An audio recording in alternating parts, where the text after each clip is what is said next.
5 seconds. It is necessary that the basic school buildings and staff should be utilized to the fullest possible extent by serving children in the morning, adolescent schools and clubs for young people in the afternoon, and education center for adults in the evening. Our program cannot be completely successful unless the basic schools sponsored by the government are also centers for the life of the entire village community. It will be necessary to provide a fair proportion of games and group activities for the adolescents, as otherwise their interest in instruction is likely to flag. Similarly, in the case of adults, the emphasis will be more on social education than on mere literacy, and this will be imparted through visual, oral, and oral methods.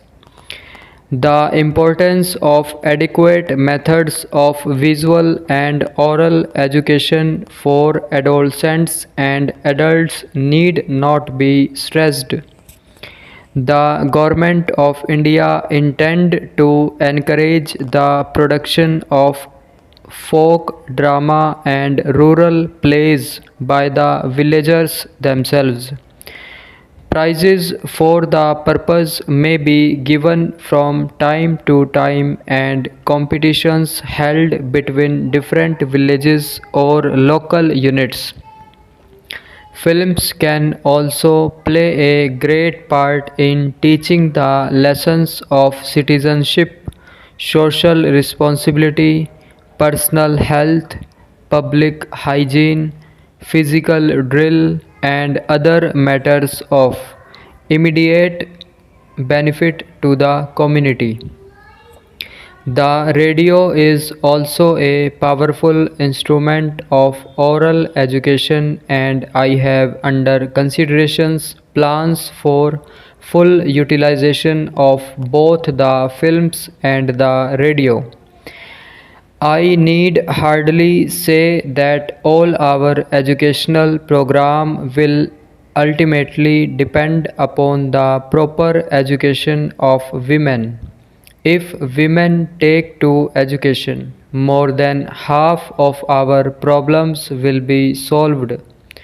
Educated mothers will mean children who can be easily made literate from the point of view of expense and management.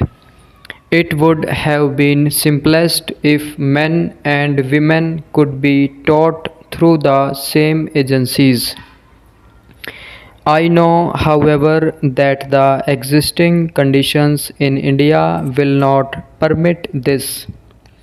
At the same time, our finances will not allow a complete duplication of the whole apparatus for teaching men and women separately. I would therefore suggest that for the basic schools, that is, for children between the ages of 6 and 11, the institutions might be co educational. For the adolescents, the solution is to set apart certain days in the week for girls and boys. I would suggest that 3 days in the week may be reserved for girls only. I am grateful to you for the interest you have taken in this exhibition of Indian art and the readiness with which you accepted our invitation to open it. Organized by the Ministry of Education, this exhibition is the first of its kind in India. I am sure you will agree with me that no program of national education is complete unless it can provide an appropriate place to national art.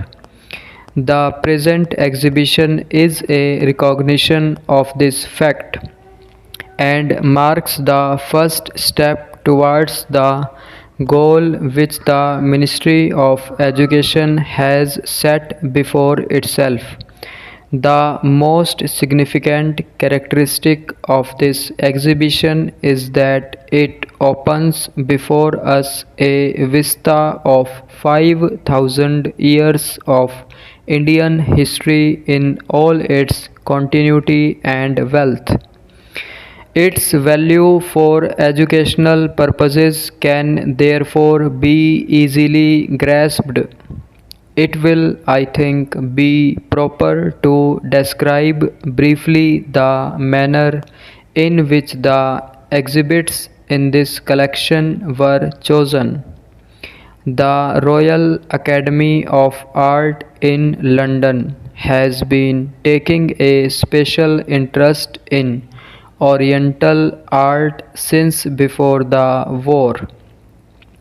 In 1931, the Academy organized the exhibition of Iranian art, and in 1935 that of the art of China. After the war was over, it proposed that a similar exhibition of Indian art should be held. The Government of India warmly welcomed the idea and assured the Royal Academy of every possible help. Accordingly, it was proposed to hold the exhibition of Indian art in London. It had been decided that the principle governing the selection of exhibits should be that they would represent the art of India both from its historical and its artistic aspect. Art objects India are scattered all over the country. Some are in the possession of the central government, some are with the provinces, and some in the Indian states. There are in addition many rare specimens in the ownership of private individuals. It was therefore necessary that specialists in art should examine all collections carefully and make their selection. A committee was formed for the purpose with His Excellency the Governor of UP for the purpose. These experts from England came to serve on the committee. They toured all over the country and after careful examination chose about 1,000 exhibits which were sent to England in 239 cases. The exhibition in London fulfilled the purpose for which the collections had been made, and the time came for the return of the exhibits. The Ministry of Education, however, felt that before the exhibits were dispersed, they should once be exhibited in India for the benefit of people here. Stop.